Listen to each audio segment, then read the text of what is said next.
dig it, then we get ripping. Now, I never used to understand Shakespeare when I read it, but now that it's in hip-hop, he's like, I get it! Hello and welcome to the State of Shakespeare. I'm Garrett Vandermeer. And I'm Jim Elliott. And today on the program, we're joined by Kevin Rich. Hi, Kevin. Hello.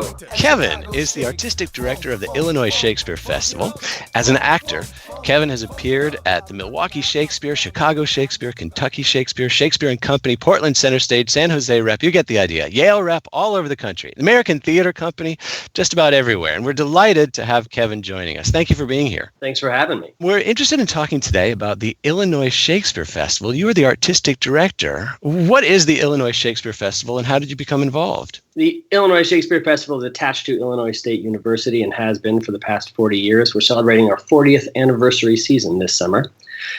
So it was started by Cal Prittner in 1978, and we essentially produce 3 shows in rotating repertory in our beautiful outdoor theater, Ewing Manor, here in Bloomington Normal, 2 hours south of Chicago. We do 2 Shakespeare and 1 contemporary play that one can describe as Shakespearean. This summer we are doing Midsummer Night's Dream, a 6-person Cymbeline, and a new hip-hop adaptation of Romeo and Juliet called I Heart Juliet by the Q Brothers Collective. And isn't it the world premiere? It is. We commissioned this one. It's I think their 5th. The Q Brothers would love to adapt the entire canon, and so far their series includes The Bomedy of Errors, Funk It Up About Nothing, Othello the Remix, Q Gents, which is their 2-person version of Two Gentlemen of Verona, and now I Heart Juliet. So the Q Brothers are making some noise, and I did a little research on them. They've been around for, they say, 20 years now, and they're from the Chicago area originally, right? That's right. What is the Q Brothers Collective, and how did you come to direct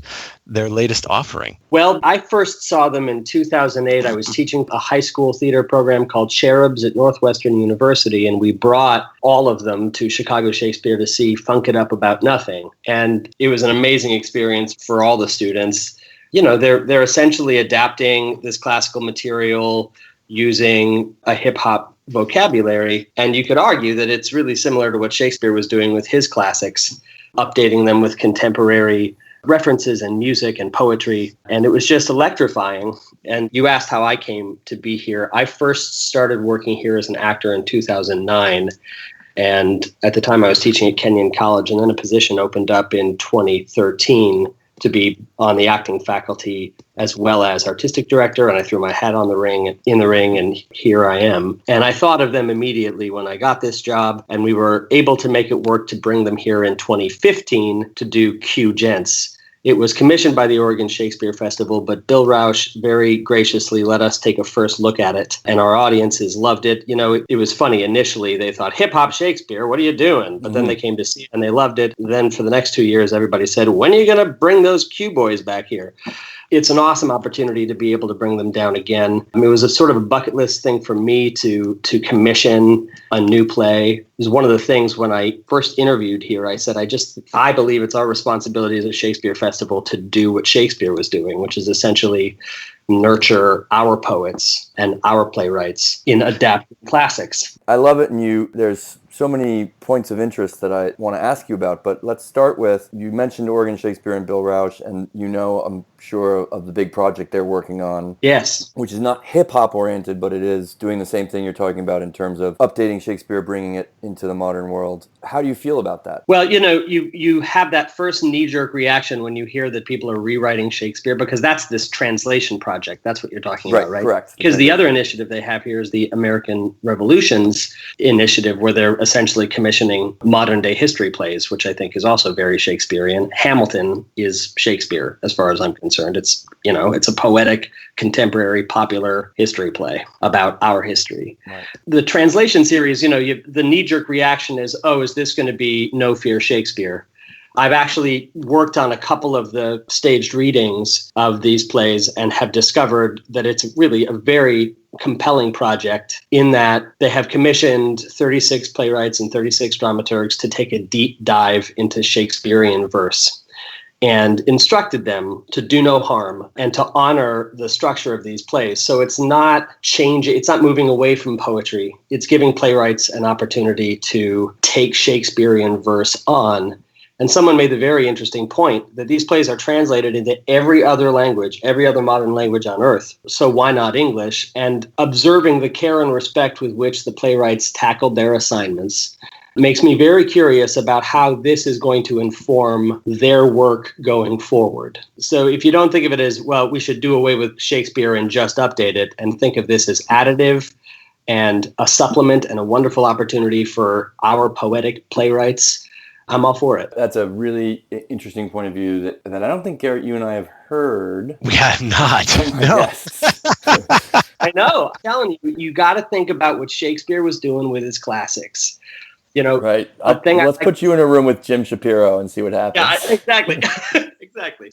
Back to your personal journey, Kevin. So you were working, you said, at Kenyon, and you threw your hat in the ring for this artistic directorship at Illinois Shakes. Take us back to where you were in your professional development. Did that feel like something that you felt like you were well prepared for? Or did that feel like a big step and a giant challenge? Yes. Well, it certainly felt like a big step and a giant challenge, and I was totally honored to be given the opportunity to take it on. It felt like a natural step forward for me in the sense that I have always been interested. And one of the reasons why I initially landed at a liberal arts college is because that's really what I was seeking, because I'm interested in working with artists who are interested in or inspired to impact their community in meaningful ways. And so when this opportunity opened up, what it came with was the opportunity to also more deeply intersect the MFA acting program at ISU with the festival. And I was planning on doing something like that at Kenyon anyway, so that a company already existed, it was a natural step forward. And we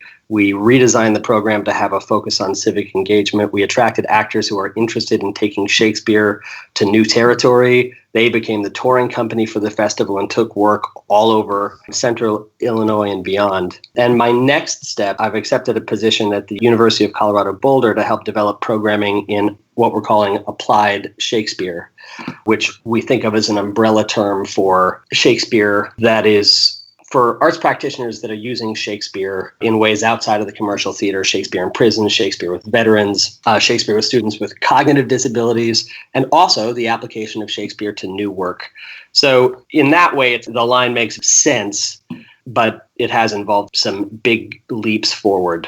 I'm curious about what's going on at Colorado Shakes. We really haven't touched on it. It's doing really well. And actually, if you have interest, the thing that they're sort of most known for right now is their education tour, which is tied with the Center for Nonviolence. And they are doing productions linking Shakespeare and bullying prevention workshops. And they just got the huge NEA Shakespeare and Communities grant. So there's a lot of buzz around that right now. Oh, that's great. In terms of Applied Shakespeare, our last interview was with Kurt Toftland. Yes, who we had here to direct in 2015 and whose work is completely inspirational. And I have been reading a lot lately about how people are using Shakespeare with autistic children. Right. Check out, there's a program at The Ohio State University in conjunction with the Royal Shakespeare Company called Shakespeare and Autism that I'm interested in learning about this year. And it's weird that you say that, because I just had a meeting a couple of weeks ago with some schools in Colorado about developing something along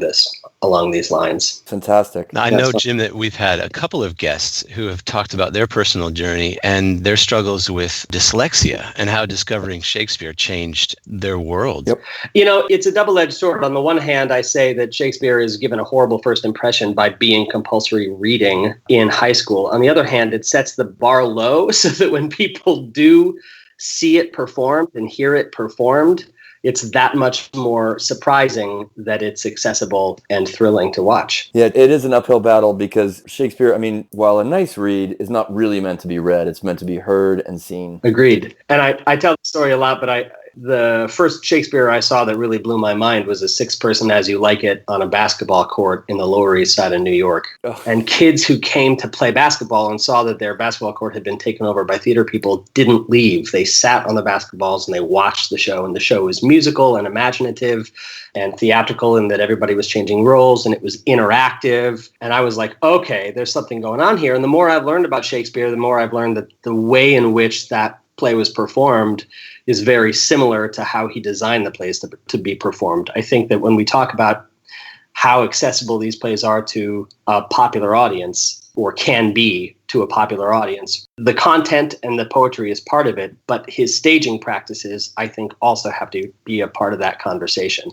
The way in which he told the plays made them accessible across socioeconomic lines. And that's something I'm really interested in, both in staging his plays and in creating new plays, incorporating not just his poetry, but also his practices. So that may bring us to another question we have. What is the Improvised Shakespeare Company? Oh, man. How far away are you from Chicago? Because you got to see these. It is amazing. I've done a little bit of improvising and a little more Shakespeare, but I could never do them both. And they are incredible. I mean, it's 5 guys. Now it's a larger touring company, but there's only ever 5 on stage at the same time. But it's 5 guys who improvise a Shakespearean play based on an audience suggestion. It's an hour long, and I've never seen a bad one. It's amazing. They are well versed in the themes and the tropes and the language of Shakespeare. And so an audience suggests something, a title, essentially, of the play.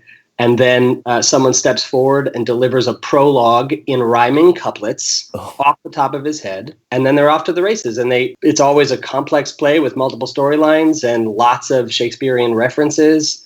And it's absolutely hilarious. We brought them down as a special event my first season here. And they were such a hit. We have brought them down every year since. And here in our 40th anniversary, we're actually giving them, it used to be sort of a pre-show thing. Now they've got a main stage slot on Tuesday nights because the demand has grown that much. Oh, okay. I'm coming to normal. That's it. Come on, man. And as far as I know, we are the first outdoor theater, like Shakespearean theater, that has asked them to perform. They performed all over the place in comedy clubs and other Shakespeare festivals too. But the first time they walked in our theater, which is really a beautiful space, they were like, "Oh, this is so exciting to actually be in a Shakespearean theater." Yeah, they're not to be missed. They're pretty wonderful. It sounds like you've got a fantastic season lined up for the 40th anniversary this summer in 2017. But more to I Heart Juliet, which is the project that you're specifically directing this summer. Tell us about how that process unfolds. It's a play that the queues are kind of huge right now. They've got a lot of commissions on their plate. We're working with something that they had begun developing in residence at Connecticut College years ago and had kind of been on their shelf. So the Q brothers, there's 2 guys, JQ and GQ, who grew up rapping, and then GQ went to drama school at NYC and became exposed to Shakespeare and realized that Shakespeare and hip hop had a lot in common. And so that's when they developed, and I think this was about 17 years ago now, The Bomedy of Errors, that was a big hit off Broadway and kind of started that trajectory for them. And along the way, they have gotten a few more company members. Jackson Doran and Pastel Pringle are the other 2 members of their 4-person Othello the Remix. And since they were all together again, they were able to work on the next iteration of I Heart Juliet. They were down for the first week of rehearsal. They were down working with our cast in residence, making additional tweaks. It's in really good shape now, and we're having an absolute blast putting it up on its feet. So how close to the original script is a Q Brothers collective version of I Heart Juliet or The Comedy of Errors or any of them? Well, it depends on what you mean by close, I think. I mean, in the sense that the plays are lyrical, poetic, funny, surprising, human. The characters are likable and relatable. I think they're really similar. But in other ways, they do depart. I mean, they'll update things in pretty big ways. For example, Friar Lawrence is not a friar. He's crazy Uncle Larry. And he looks like the guy from Back to the Future, and he sells potions and carpets, right? So if that answers your question or not. For sure. And so what are the challenges? I mean, so many people, our podcast included, talk about the language of Shakespeare and how, you have to unpack the language to understand it. Is that part of the process, or do you just use the play as a jumping off point? I think that the cues when they're writing are very much in conversation with the play. The language is, it's partly because it's wrapped into a beat. Right. It is one of those things that, similar to Shakespeare, first you have to just kind of embrace the technicalities. You've just got to figure out how to sort of technically execute the poetry. The thing I like about it is that it takes a couple listens.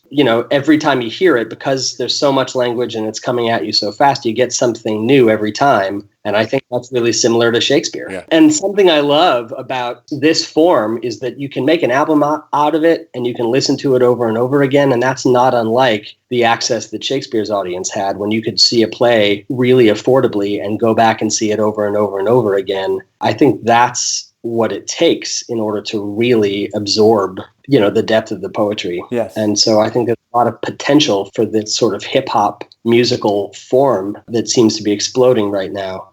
Oh, wow. That's such a fantastic observation. I don't think I've ever really thought of it that way before, but isn't it amazing how the lyrics that we listen to on the radio as kids stick with us our whole lives long because of that repetition? So just because we are Shakespeare and we do talk about language, in Romeo and Juliet, you have some very famous lines. Yes. A rose by any other name. Yes. In this play, it's a rose by any other name would still smell like a rose.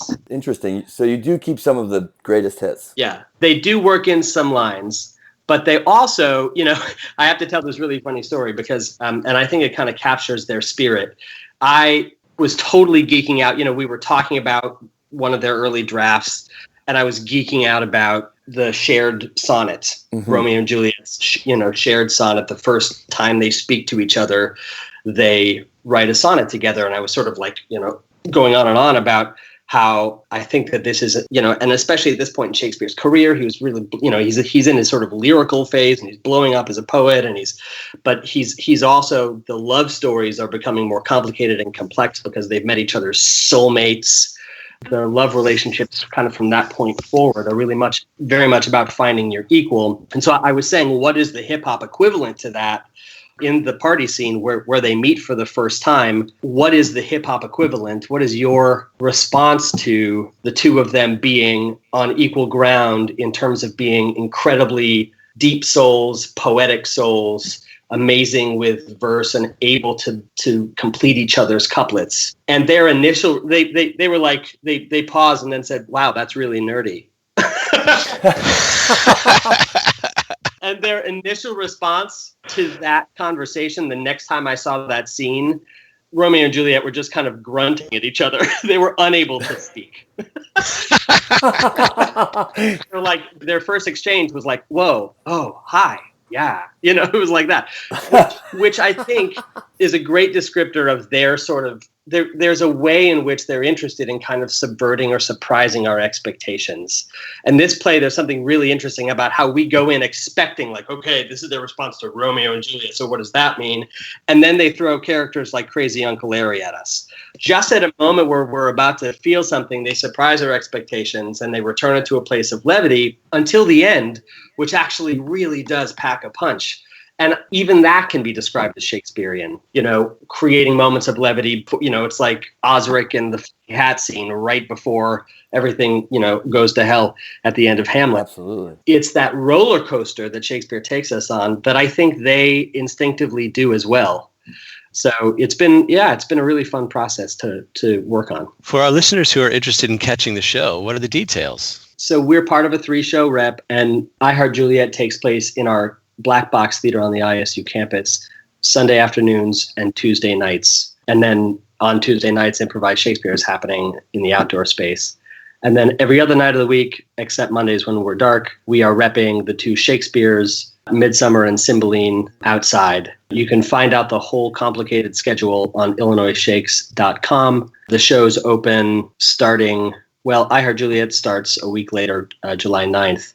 But our season initially opens with Midsummer on June 30th, and then we run, 6 nights a week until August 12th. Kevin Rich, thank you so much for joining us today. It's been a pleasure. Thank you, Kevin. Thank you. I'm Garrett Vandermeer. And I'm Jim Elliott. And thank you for listening to The State of Shakespeare. Well, here's a little story I'd like to tell About 2 cute brothers you know so well. It started way back At CST. with him. JQ and my brother. I'm G, skimming through much ado with my headphones on. Got the hey nani nani when I heard a new song. You thinking what I'm thinking? Yup, it's time Thanks to for joining us for the State of Shakespeare podcast. We invite you to visit stateofshakespeare.com for more episodes, information about each of our guests, and the Shakespeare text you heard on the program, and much more. And we welcome you to join the discussion by liking us on Facebook. That's www.stateofshakespeare.com. Thanks for listening.